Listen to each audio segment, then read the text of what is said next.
जय माता दी मित्रों, कैसे हैं आप सभी।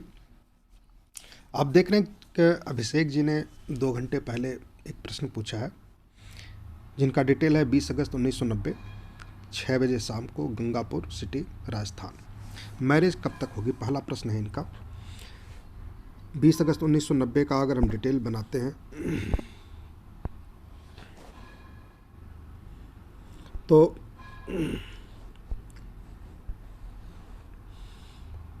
ये डिटेल है इनका। और हम देखेंगे इनका विवाह इतने लेट होने के कारण क्या है और विवाह कब तक होगा। और सामान्य बहुत ही आसान तरीके से मैं आपको समझा रहा हूँ। जो लोग सीखने वाले हैं वो भी सीख सकते हैं और एक सामान्य व्यक्ति भी चार्ट देख सकता है। इतने आसान तरीके से बताऊंगा, 5 मिनट का टाइम लगेगा। पूरा वीडियो देखिएगा, कहीं स्किप मत कीजिएगा, ठीक है। बहुत ही आसान तरीके से आप देखेंगे इनका मकर लग्न है, जहाँ 10 नंबर होता है लिखा है वो लग्न है, और 10 नंबर मकर राशि होती है। तो मकर राशि का लग्न है इनका। जब इनका जन्म हुआ था तो सूर्य, इनका लग्न उदय जो है पूर्व की तरफ था, मकर राशि उदय हो रही थी, ठीक है। तो मकर लग्न बना इनका। अब मकर लग्न होने के कारण 7वें भाव में जो शादी का कारक है, शादी भाव का कारक है, वो कर्क राशि बना, ठीक है। और यहाँ पर यही एक भाव है जो शादी करवाता है, ठीक है। 7वां भाव, 7वां भाव शादी करवाता है, विवाह करवाता है। अब यहाँ पर कर्क राशि बना है, ठीक है। तो चंद्रमा, कर्क राशि का स्वामी कौन होता है? चंद्रमा। चंद्रमा कारक बन गया विवाह करवाने के लिए, ठीक है। एक तो चंद्रमा शादी करवाने का कारक बनेगा, दूसरा शुक्र। शुक्र यहाँ पे बैठा है, ये भी शुक्र तो वैसे भी शादी का कारक होता है, मैरिज का जो है कारक होता है। दूसरा 7th लॉर्ड, तो 7th लॉर्ड चंद्रमा हो गया और शुक्र हो गया, 2 हो गया। जो प्लेनेट इसमें बैठते हैं वो भी शादी के कारक बनते हैं, अगर वो पूरी तरह से 6 भाव में का प्रभाव न दे रहे हो, ठीक है। 6ठे भाव का प्रभाव न दे, क्योंकि शादी 6ठे भाव में अगर कहीं प्रभाव देने लगा गुरु, तो फिर वो शादी के लिए मना कर देता है, ठीक है।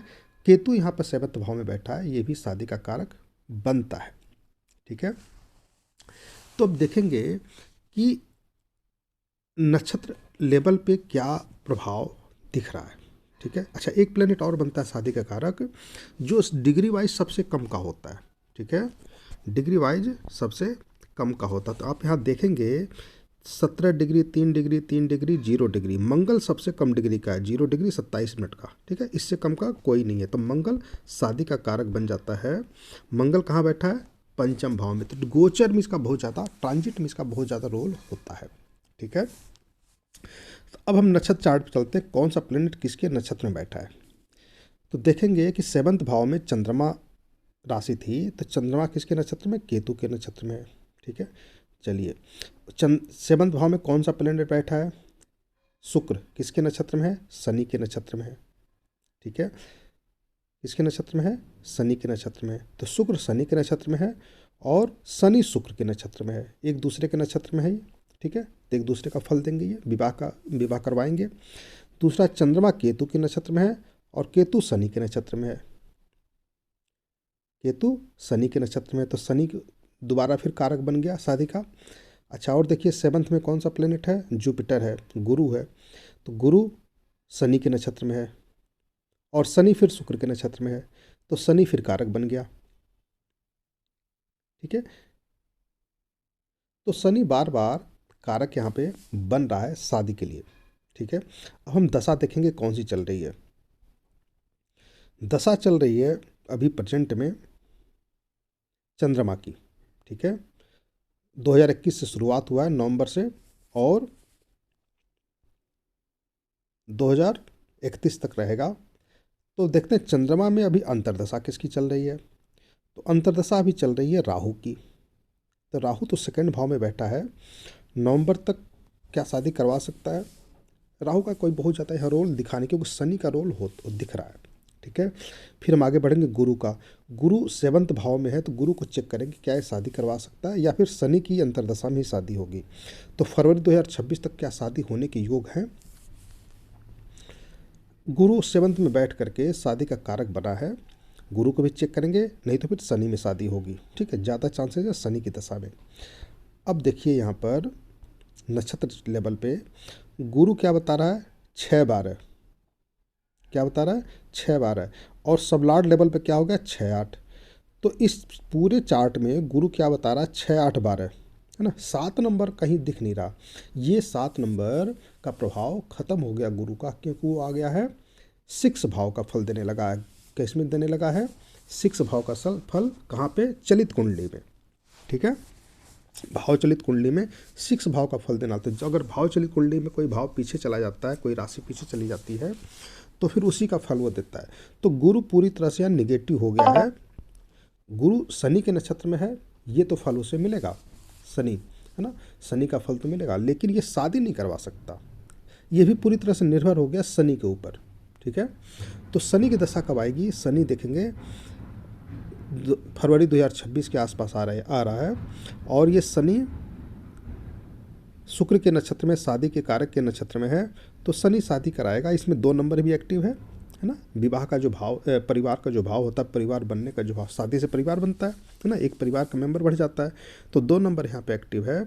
दूसरा 5 नंबर प्रेम भाव, धर्म भाव है ना। और शुक्र खास करके नक्षत्र में, तो शुक्र में 2, 7, 11 एक्टिव होता है।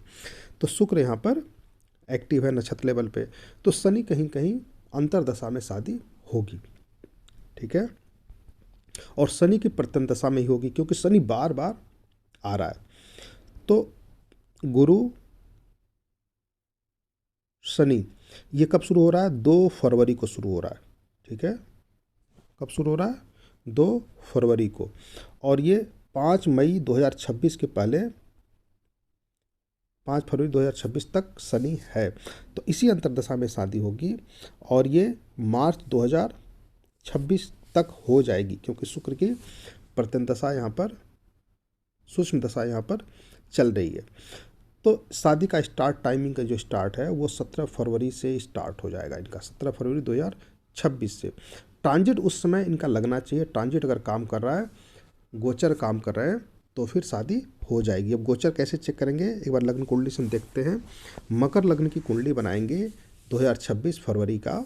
उस समय ट्रांजिट में क्या देखेंगे कि जो मंगल है, मंगल जहाँ पे बैठा हुआ है, 2 नंबर जहाँ लिखा है मंगल बैठा है, तो यहाँ पर गुरु या शनि का प्रभाव होना चाहिए, और लगन या सप्तम पे गुरु या शनि का प्रभाव होना चाहिए, है ना। तो फिर शादी उस समय हो जाएगी। हम चार्ट खोलते हैं, गोचर चार्ट खोलते हैं। हमने 2 मार्च का बना लिया है ना, लास्ट 2 मार्च तक का है। अब यहाँ पर पाएंगे कि मकर लग्न की कुंडली बनाई, शनि कहाँ पे बैठा है, 3rd भाव में 7 डिग्री का। शुक्र कहाँ है, 0 डिग्री का आ गया। अब ये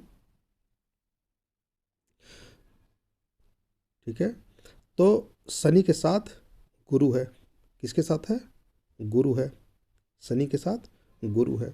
और गुरु यहाँ पर क्या है, वक्री अवस्था। देखिए स्टार लगा हुआ है गुरु पे, तो गुरु पे स्टार लगा हुआ है, तो गुरु वक्री अवस्था, एक भाव पहले से फल देगा ये, है ना। तो ये यहाँ से लगन को देखेगा, दूसरे भाव, पंचम भाव से लगन को देखा, तो गुरु का ट्रांजिट लग रहा है। दूसरा शनि शुक्र के साथ बैठा, मान लीजिए 0 डिग्री का, अगर ये 2-4 दिन पहले भी शादी होती है तो फिर कहाँ चला जाएगा, कुंभ राशि में। तो गुरु की दृष्टि शुक्र पे भी है, तो शुक्र पे गुरु का प्रभाव है। ठीक है, शुक्र पर गुरु का प्रभाव। दूसरा जो हमारा सबसे कम डिग्री का प्लेनेट था मंगल, वो भी जो है दूसरे भाव में बैठा है 5 डिग्री का, तो उस पर भी गुरु की दृष्टि है ना। तो ये 25 फरवरी से लेकर के 2 मार्च के बीच में शादी होने का योग बन रहा है 2026 में। ठीक है, तो ट्रांजिट भी ठीक ठाक लागू हो रहा है। और शनि यहाँ पे देखिए 3rd में बैठ करके शुक्र के साथ बैठा ही है, और शनि की तीसरी दृष्टि पंचम पे है ना, जहाँ मंगल बैठा हुआ था लग्न कुंडली में। तो पंचम पे बैठने के शनि की पूरी तरह गोचर लागू हो रहा है, और जुपिटर का भी लागू हो रहा है। तो इनका शादी जो है कह सकते हैं 15 फरवरी से लेकर के 2 मार्च के बीच में हो जाएगी 2026 में। अभी 2024 पूरी तरह से निगेटिव है, 2025 पूरी तरह से निगेटिव है। शादी का जो फिक्स होने का जो टाइम है वो नवंबर से स्टार्ट हो जाएगा, नवंबर 2025 से, ठीक है। और बीच में बहुत सारे रिश्ते आएंगे, अभी आने वाले नवंबर में भी रिश्ते आएंगे 2024 में, लेकिन शादी किसी न किसी कारण से टल जाएगी, होने के चांसेस नहीं दिख रहे, क्योंकि जुपिटर निगेटिव हो गया, इसलिए जुपिटर की दशा अंतरदशा में शादी नहीं होगी, ठीक है। तो आशा आप लोगों को मेरी बात समझ में आई होगी और प्रेडिक्शन समझ में आया होगा। तो आज मेरा मैरिज एनिवर्सरी भी है, तो इस वीडियो को लाइक करें और मुझे लाइक के रूप में गिफ्ट दें, और हो सके तो मेरे चैनल को सब्सक्राइब करें। धन्यवाद।